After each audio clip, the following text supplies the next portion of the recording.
चाह नहीं मैं सुरबाला के गहनों में गुथा जाऊं, चाह नहीं प्रेमी माला में बिंद प्यारी को ललचाऊं, चाह नहीं सम्राटों के शव पर हे हरि डाला जाऊं, चाह नहीं देवों के सिर पर चढ़ूं भाग्य पर इठलाऊं। मुझे तोड़ लेना वनमाली उस पथ पर तुम देना फेंक, मातृभूमि पर शीश चढ़ाने जिस पथ जाएं वीर अनेक।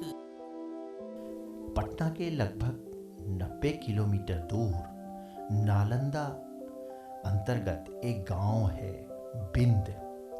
प्राकृतिक सुषमा और हरितिमा आच्छादित यह गांव यूं तो बिहार के अन्य गांवों की तरह ही है, किंतु यह गांव इसलिए चर्चित है कि भारतीय स्वतंत्रता संग्राम के सेनानी, सांप्रदायिक सौहार्द के मसीहा स्वर्गीय श्याम नारायण का जन्म 24 जनवरी 1901 को इसी बिंद गांव में हुआ था।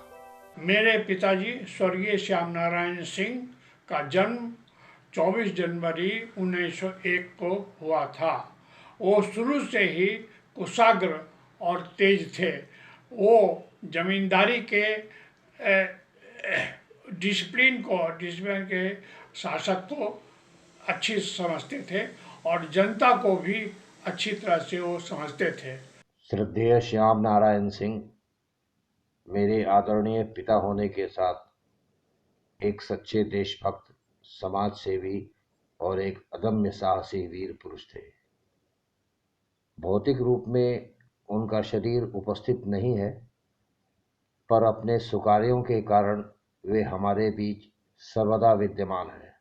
हम लोग खुशनसीब हैं कि इस बिंद की धरती पे जन्म लिए हैं, जो इस धरती पे हमारे पूर्वज बाबू श्याम नारायण सिंह यहीं पैदा हुए थे और उनका कार्य क्षेत्र यही बिंद ग्राम था। हमारे क्षेत्र, हमारे गांव जो बिंद गांव है, उसके इलाके में उनकी अनुशासन, उनकी जीवनी एक मिसाल के रूप में है सभी नागरिकों के लिए, उस क्षेत्र में ग्रामवासियों के लिए, कि इतना लाड़ पाया प्यार में पले एक व्यक्तित्व कैसे स्वतंत्र सेनानी हो गए, कितना त्याग दिए। प्रभावशाली और बहुआयामी व्यक्तित्व, ओजस्वी वक्ता बाबू श्याम नारायण सिंह गांव के प्रतिष्ठित जमींदार बाबू राम प्रसाद सिंह के प्रथम पुत्र थे।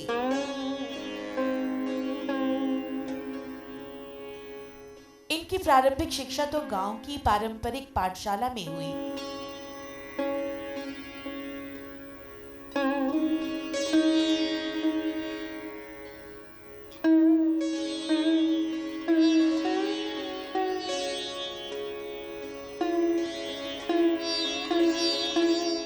कालांतर में पटना के पटना कॉलेजिएट स्कूल,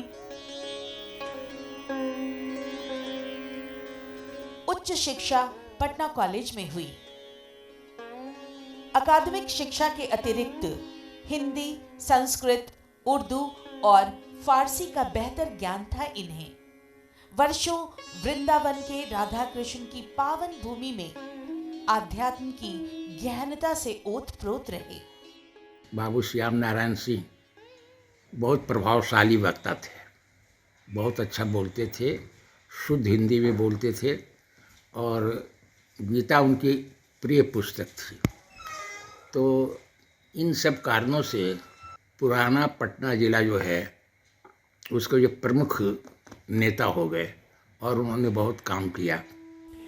उनके जीवन में सहसा एक मोड़ तब आया जब वे महान क्रांतिकारी चंद्रशेखर से प्रभावित होकर उनके दल में शामिल हुए।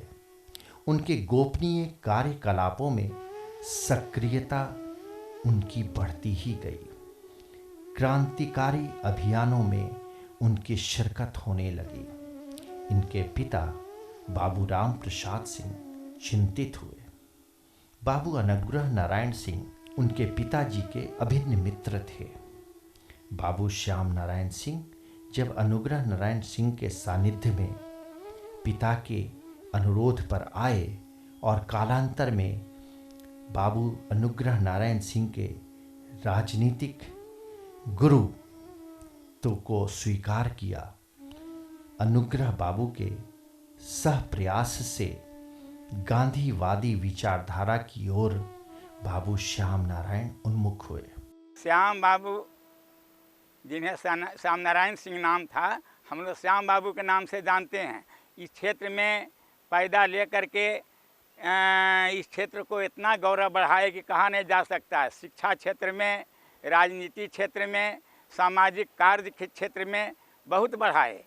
1929-30 की क्रांति जब गांधी जी की हुई थी, उसी समय राजेंद्र बाबू, अनुग्रह बाबू की प्रेरणा से श्री श्याम नारायण बाबू कांग्रेस में प्रवेश किए और इनके कार्य क्षमता, ओजपूर्ण भाषण, ये सब देखते हुए कांग्रेस में इनकी बड़ी महत्ता हुई। बाबू श्याम नारायण सिंह इसी क्रम में बिहार के प्रथम मुख्यमंत्री डॉक्टर श्री कृष्ण सिंह के संपर्क में आए और उन्हें पार्लियामेंट्री सेक्रेटरी जैसे महत्वपूर्ण पद पर नियुक्त किया। धीरे धीरे स्वतंत्रता आंदोलन में सक्रिय हुए। पहली बार अंग्रेजी हुकूमत ने 1939 में इन्हें गिरफ्तार किया। 9 महीने की इन्हें सजा हुई। उसी समय गिरफ्तार होने वालों में वो पहले विधायक थे। दूसरी बार 1940 में गिरफ्तार किए गए, जिसमें 1 वर्ष की सजा इन्हें सुनाई गई। 39 में जेल गए, 40 में जेल गए, फिर वो हिंदुस्तान सोशलिस्ट रिपब्लिकन आर्मी, जो कि चंद्रशेखर आज़ाद जी नेतृत्व कर रहे थे, उसके सदस्य बन गए। और फिर वो एक तरह से टेररिस्ट डिक्लेयर हो गए। 5000 का इनाम उन पर डिक्लेयर हो गया। और फिर उनकी 42 में गिरफ्तारी होने के बाद काफ़ी समय तक वो जेल में रहे। जेल से छूटने के उपरांत भी और आज़ादी के उपरांत भी वो अपने गांव वासियों के लिए समर्पित थे। श्याम बाबू हमारे गुरु थे। हम उनको 1932 ईस्वी से जानते हैं। उन्होंने जब वो डिस्ट्रिक्ट बोर्ड के चेयरमैन थे, लोकल बोर्ड के चेयरमैन थे, उस समय उन्होंने सड़क बनवाया और जिरायन नदी पर से लेकर के और मसाढ़ा तक सड़क गया।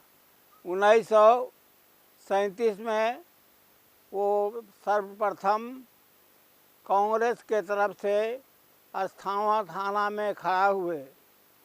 उनके विरुद्ध अंग्रेज़ों के तरफ से गुरसाए बाबू को खड़ा किया गया था, लेकिन भारी बहुमत से श्याम बाबू 1937 में जीत गए। हमारा उम्र उस समय कम था। हम गए थे देखने के लिए। हमको तो वोट देना नहीं था, हम तो सिर्फ देखने गए थे कि क्या हो रहा है। सन 1942 में पूरी तीव्रता के साथ स्वतंत्रता आंदोलन में बाबू श्याम नारायण सिंह की भागीदारी हुई। एक अन्य स्वतंत्रता सेनानी जगत नारायण लाल के साथ कई घटनाक्रमों में बाबू श्याम जुड़े रहे। दोनों में प्रगाढ़ मित्रता थी। अंग्रेज पुलिस इन दोनों को गिरफ्तार करने के लिए बेचैन थी। गिरफ्तारी के लिए 5000 का इनाम तब रखा गया था। साथ ही फरार होने की स्थिति में गोली मार देने का आदेश भी था। इसके बावजूद वे विचलित नहीं हुए। ऐतिहासिक 7 शहीद गोली कांड के दिन बाबू श्याम नारायण सिंह पटना कॉलेजिएट और पटना कॉलेज के युवकों को लेकर मिलर हाई स्कूल पहुंचे। वहां उनका उत्तेजक भाषण हुआ। पुलिस बुरी तरह उनके पीछे पड़ी थी। वे उस उत्तेजक भाषण को देकर आगे क्रांति जत्थों को संबोधित करने के लिए बढ़े।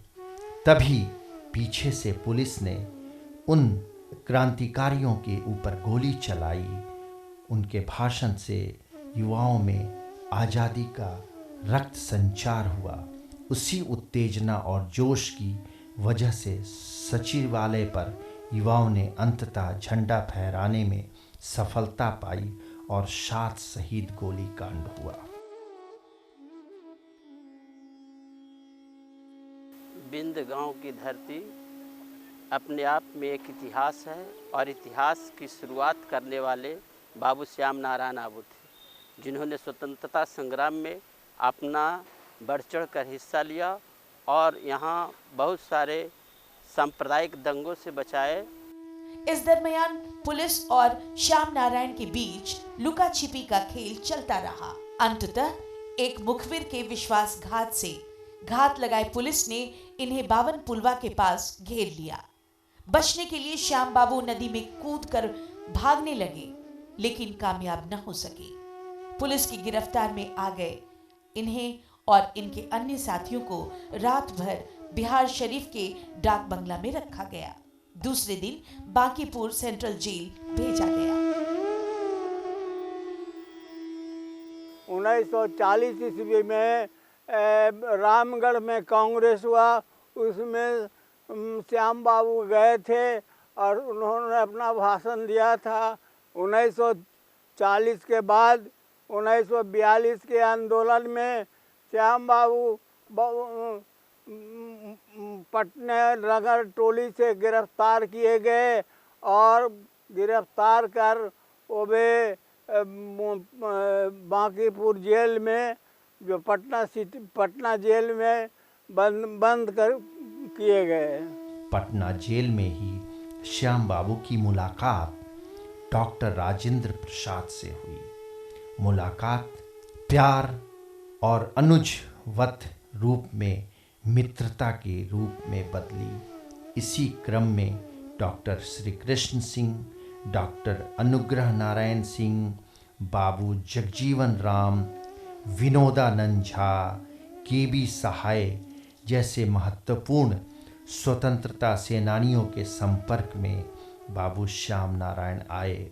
11 अगस्त 1942 को एक पत्र भेज दिया कि हम लोग करो या मरो, डू और डाई, क्विट इंडिया, अंग्रेजों भारत छोड़ो, इस देश का शासन हम करेंगे आदि लिख करके उन्होंने एक पत्र भिजवा दिया यहाँ अस्थावा कांग्रेस कमेटी जैतीपुर में।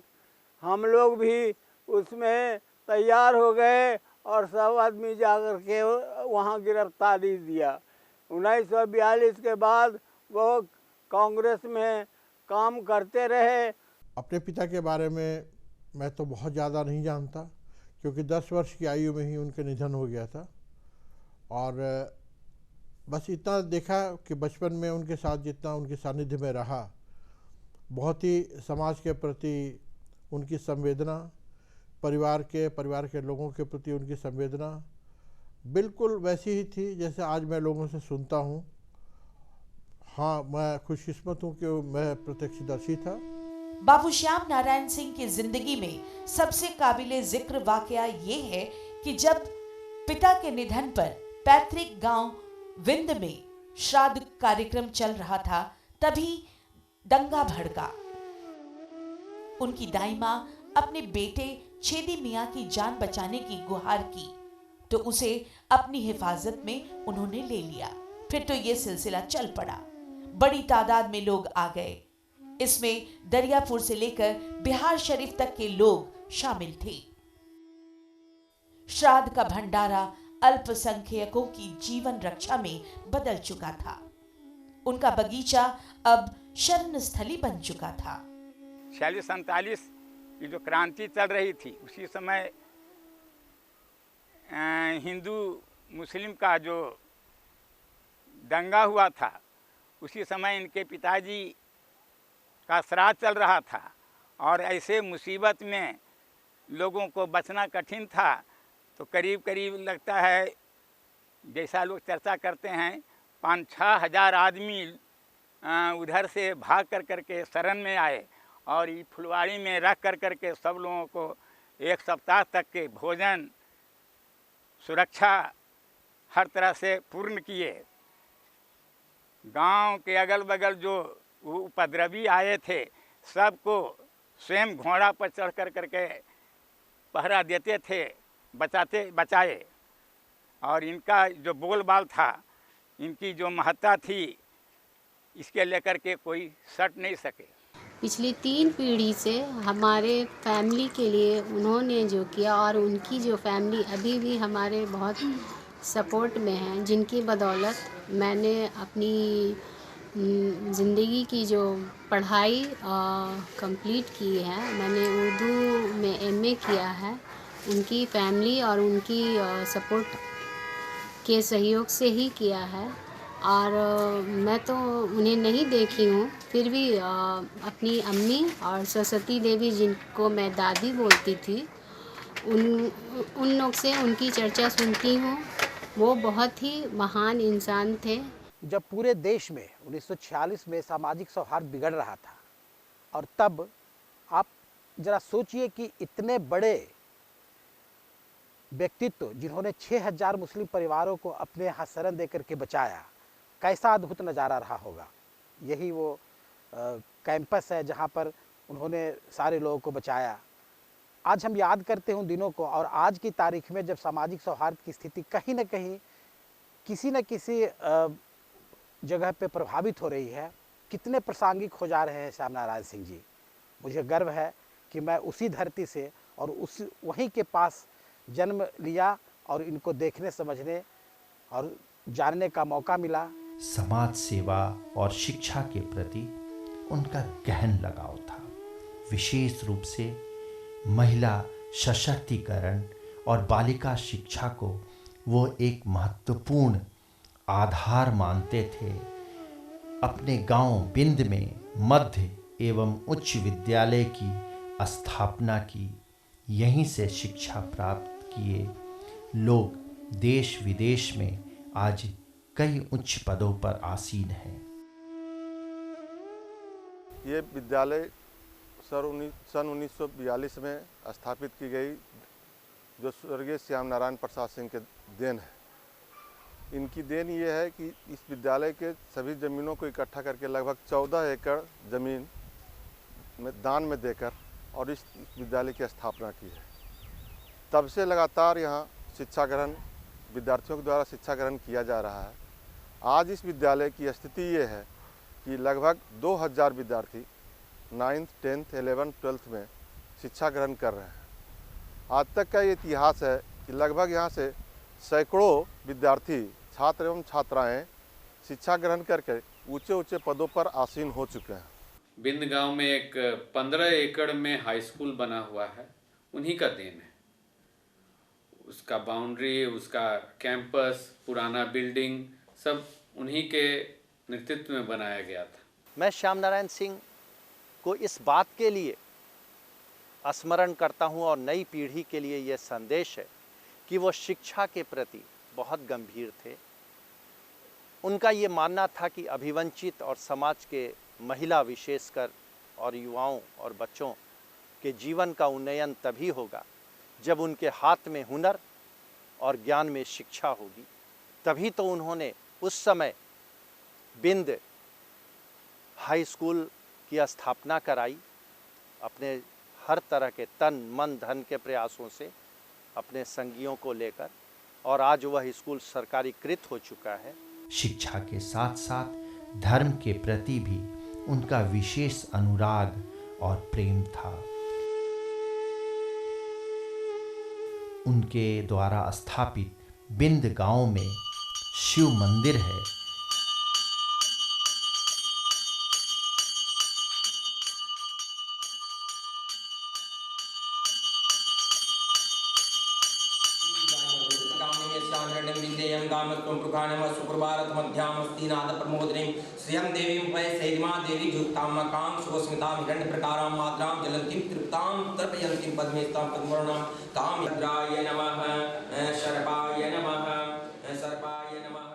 यह भोलेनाथ का मंदिर प्राचीनतम मंदिर है, ग्राम बिंद में स्थापित है, जो स्वतंत्रता सेनानी बाबू श्याम नारायण सिंह और उनके पिताजी बाबू राम प्रसाद सिंह के द्वारा निर्मित किया गया है।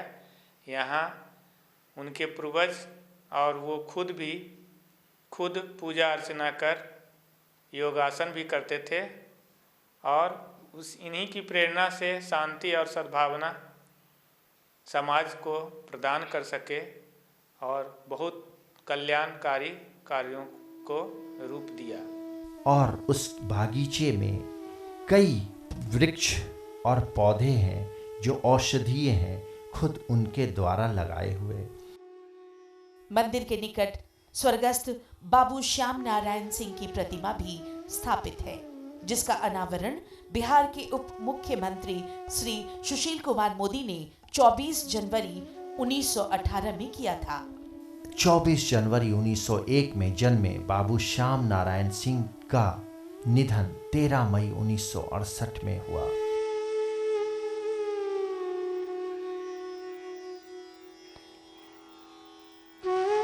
जन्म तिथि और पुण्यतिथि पर आज भी उनकी प्रतिमा पर पुष्पांजलि करते हैं।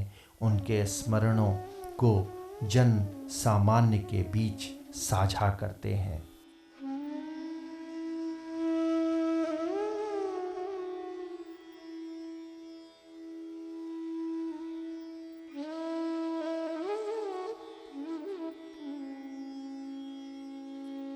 पाँच दशक से भी ज़्यादा समय बीत जाने के बाद भी आज भी उनके गांव के लोगों की उनके प्रति गहरी आस्था और प्रेम है। उनके निकट में रहने वाले ग्रामीण, उनके सहयोगी आज भी उसी श्रद्धा और सम्मान के साथ उन्हें याद करते हैं। आदरणीय श्याम बाबू असाधारण प्रतिभा एवं असाधारण व्यक्तित्व के धनी थे। उनका जन्म ग्राम बिंद जिला नालंदा में हुआ था और मेरा यह सौभाग्य है कि मैं भी उसी जिले का हूँ। श्याम बाबू निरंतर गरीबों, पिछड़ों, किसानों, मजदूरों की लड़ाई में शामिल रहे और उनके लिए सदैव खड़ा रहे। मैं अपनी ओर से उनकी स्मृति में श्रद्धा सुमन सादर समर्पित करता हूँ। स्वतंत्रता सेनानी बाबू श्याम नारायण सिंह के सम्मान में भारत सरकार द्वारा 24 जनवरी 2012 में डाक टिकट जारी किया गया। मैं श्याम नारायण सिंह को श्रद्धा सुमन इस बात के लिए देना चाहता हूँ, न केवल बहुआयामी प्रतिभा के वो धनी, एक योद्धा, एक घुड़सवार, एक शिक्षाविद, देश को स्वतंत्र कराने के लिए आतुर बाबू श्याम नारायण सिंह, और भारत सरकार द्वारा 2012 में उनके नाम सम्मान पत्र और डाक टिकट जारी करना अपने आप में एक प्रमाण है। वीर कभी मरते नहीं, उनके सुकर्म हमेशा अमर रहते हैं। शत शत नमन बाबू श्याम नारायण सिंह को।